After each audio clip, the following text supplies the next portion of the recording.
Bună, dragilor, și bine ați venit la o nouă citire. De această dată te invit la o citire generală, în cadrul căreia vreau să văd care este situația în care te afli, unde anume e blocajul, care e soluția, ce urmează să se întâmple, dar și rezultatul final și cu surpriza. Hai să vedem așadar. Îți mulțumesc pentru că mă urmărești, îți mulțumesc pentru că mi ești alături. Contează foarte mult pentru mine. Ok. Se pare că a început citirea.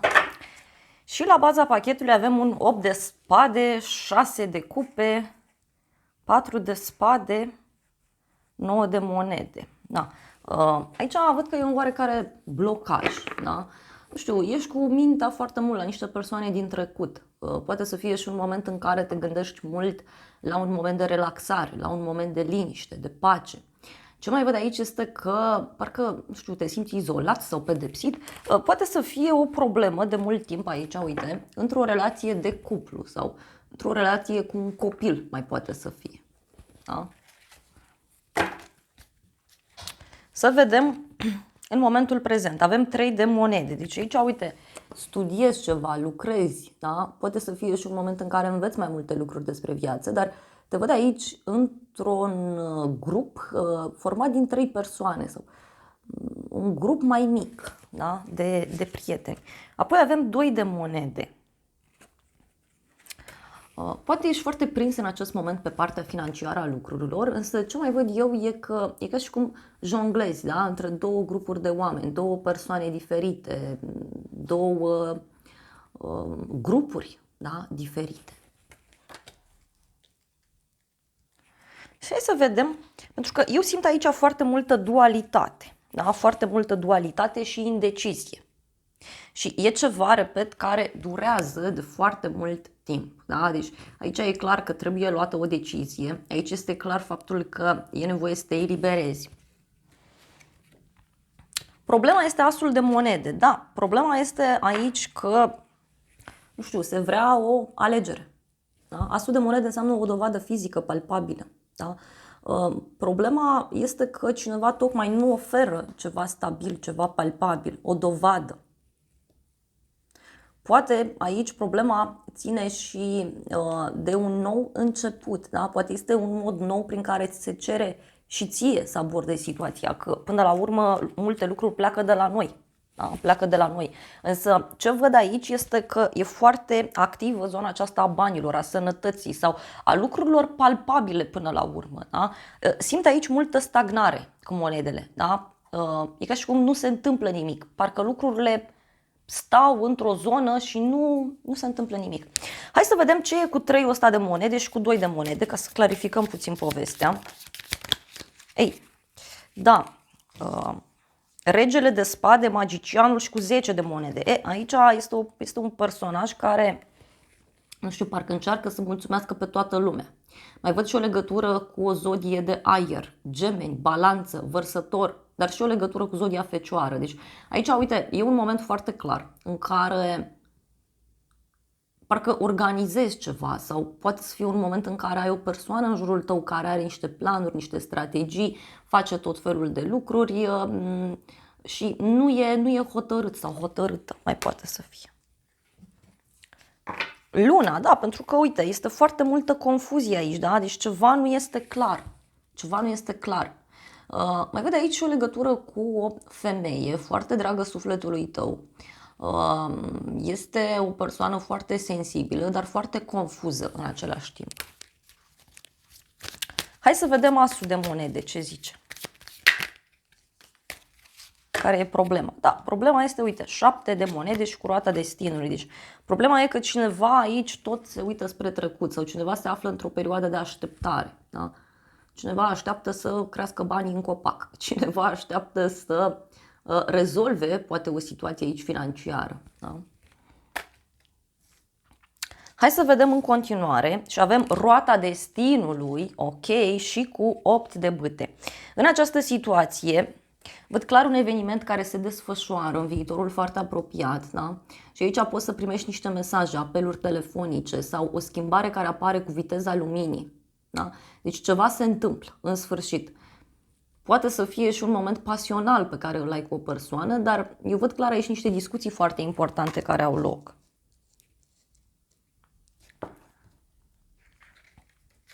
Hai să vedem despre ce e vorba cu roata destinului. Da? Că asta e problema, dacă cineva e în așteptare. Însă până la urmă văd că în urma unui eveniment lucrurile încep să se miște. Un sacrificiu și 6 de cupe, deci o legătură cu zodia pește aici văd. Deci, soluția are legătură, uite, cu un sacrificiu pe care un suflet pereche îl face. Sau poate are legătură cu un sacrificiu legat de un copil sau legat de trecut.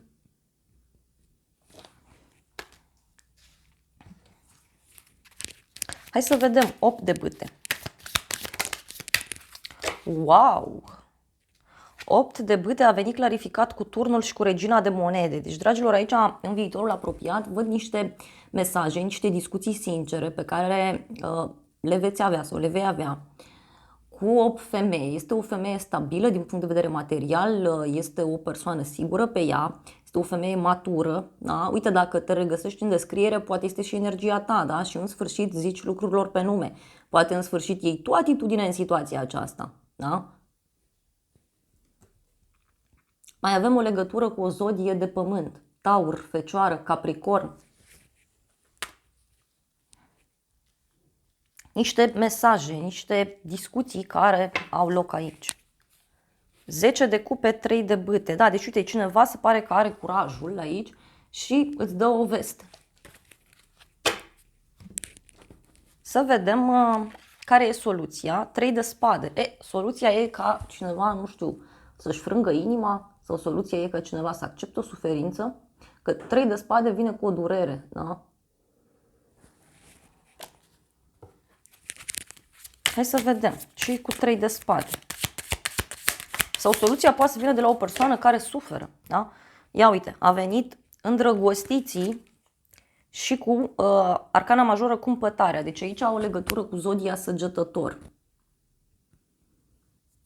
Soluția este ca cineva să ia o decizie, da? Poate între minte și inimă. Și indiferent de decizie, da? E clar aici că ceva trebuie sacrificat. Da? E ca și cum, nu știu, vrei neapărat să lucrezi la un proiect, vrei neapărat să ajungi undeva sus, poate profesional vorbind, însă e clar că timpul pe care tu îl vei aloca vieții private, aici e clar că nu va mai fi la fel, adică trebuie să sacrifici ceva, viața privată sau trebuie să faci cumva. Da? Poate e vorba de energia unei persoane care are de luat aici decizii.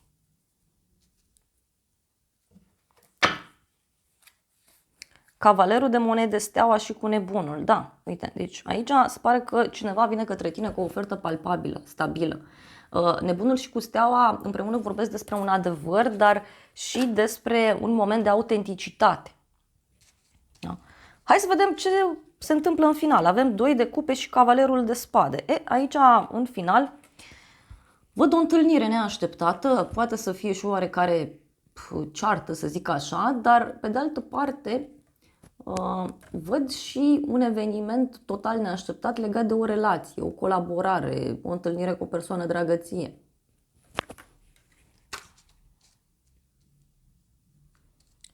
Pentru că sunt două persoane care se întâlnesc și cavalerul ăsta de spade care vine să lupte, da? El e pus pe luptă. În final. Hai să vedem ce e cu 2 de cupe.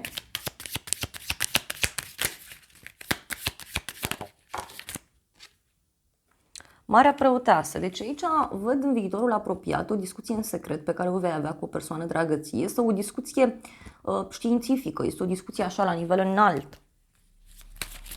Poate să fie și o lipsă de comunicare pentru unii. Nebunul. Da, deci aici, uite, în viitor, aici, uite, poți să afli un secret. Da? Sau în cadrul unei întâlniri, să zic că te vezi cu o prietenă, te vezi cu cineva și acolo rămâi surprins de o informație pe care o afli. Da? Uite, este o soluție la acest blocaj. Da? Deci este o soluție la acest blocaj. Hai să vedem cavalerul ăsta de spade ce face, că el e cam nervos aici. E pus pe luptă, se mișcă cu viteza gândului. Wow, regele de monede, interesant, 9 de monede. O legătură din nou cu zodii de pământ, Taur, Fecioară, Capricorn. Deci aici surpriza vine din partea unui bărbat, adică bărbatul ăsta reacționează ciudat. Da? Poate te întâlnești cu cineva pe neașteptate.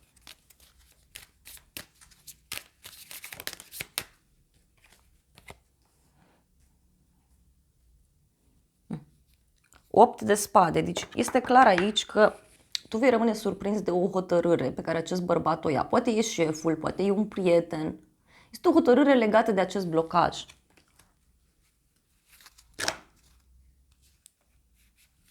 Și hai să vedem surpriza. Cavalerul de bâte. Surpriza vine cu pasiune. Da? Cineva care e determinat să lupte. Poate să fie și o persoană care se aruncă așa cu capul înainte într-o situație sau cineva care în sfârșit începe să acționeze. Pentru că de la roata destinului de aici, deci de când văd eu sacrificiul ăsta aici, durerea asta cuiva, deci de aici lucrurile se schimbă radical. Radical, da? Cavalerul de bâte vine cu acțiune. Hai să vedem. Au ieșit doi cavaleri. Acum, cavalerul de bâte. 10 de cupe, asul de cupe. Ei, aici se pare că surpriza pentru tine este o invitație într-un grup mai mare de oameni sau poate avea legătură, atenție, cu o veste bună care vine din familie.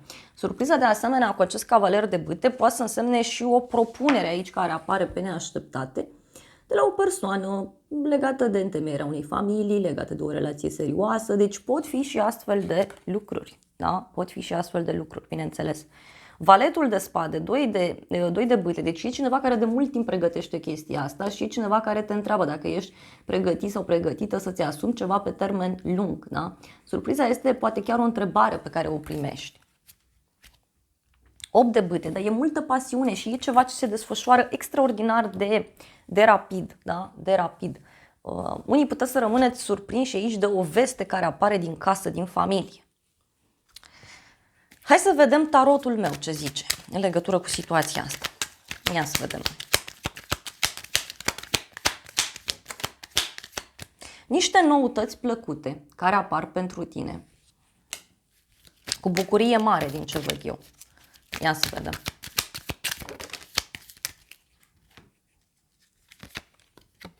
Și avem așa, bani puțini și supărare și bucurie de departe. Da, surpriza vine de la cineva de la distanță, cineva care are probleme financiare. Dar pentru unii, vedeți voi, să fie cineva care călătorește. Aici surpriza poate să vină la o zi plăcută, la o zi mare. Uite, cu o persoană nouă pe care o cunoști sau o invitație pe care o primești. Unii puteți să primiți o invitație la nuntă și să rămâneți surprinși. Musafiri, dragoste sinceră. Deci aici o să rămâneți tare surprinși de reacția unei persoane din jur. Cineva care vine către voi. Hai să vedem și acest oracol ce zice în final.